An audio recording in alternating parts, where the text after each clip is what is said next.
the first thing I think we must be clear about is that the word drugs is very misleading. Because we have a harmless social institution called a drugstore. It sits on the corner of every city street. And nobody feels that the drugstore is a menace. Then we use the word drug in the word drugged when a person is out, dopey, vague, confused. And among those drugs or chemicals which do alter consciousness, there are vastly different substances, vastly different effects, ranging from caffeine, aspirin, alcohol, marijuana, LSD, mescaline, DMT, psilocybin, heroin, opium, and so on. And we should treat each one of them separately instead of lumping them all together because they're quite different. Now, to put the cat among the pigeons, and you may know this already, I may be telling no news, but I want to make a provocative statement. The laws of the United States and the programs, government-sponsored, concerning the use of addictive drugs are a total failure. Not only a total failure, but they're making the problem worse. They are so stupid that anyone supporting those laws must be either a moron or involved in the racket. It's that bad. First of all, we all know that government agencies are self-serving institutions. Let's face it. A person in a government agency wants to keep a job. So we'll consider the Bureau of Narcotics. It is in the interest of that Bureau that there be a drug problem, because if there weren't, the Bureau would have no reason for existence. And this is true of police matters on a much broader scale, because the drug problem is a subdivision of what we will call sumptuary laws. Sumptuary law is a confusion of church and state. It is a law against sin as distinct from crime.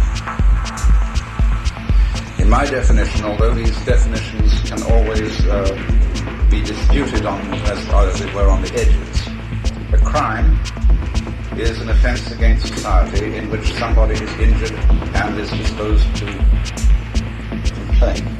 A person who is robbed, assaulted, simply doesn't want that to happen. But there are innumerable sins, you might call them, but that's an ecclesiastical term. Or we might say crimes without victims, such as gambling, prostitution, drug taking, and various forms of sexual relationship. And when you try to regulate these things by law, you invariably enter into a super colossal mess. Not only is it that government agencies against these things, they will say narcotics squads, vice squads, and so on, have a vested interest in their continuance, but also by prohibiting them, you put up the price of engaging in it. Take heroin. The price of heroin, bad heroin at that, is colossal. It needs $25 a day to maintain the habit. Therefore, this is one of the most thriving industries in the United States. I have been told that dollar-wise, heroin is the biggest import in the United States. I don't know if this is true. But somebody is doing very well indeed. The perfect sell.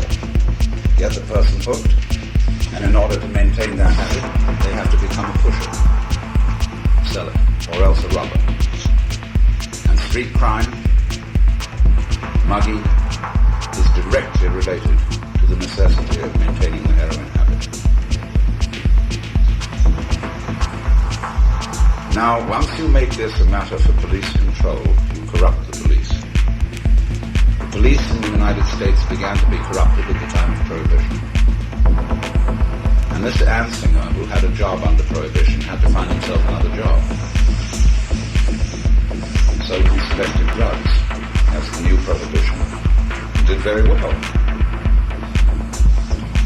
He persuaded, by the force of the United States, its prestige, almost all other countries to cooperate in his program. And therefore set up by response, by bounce, the biggest international racket going.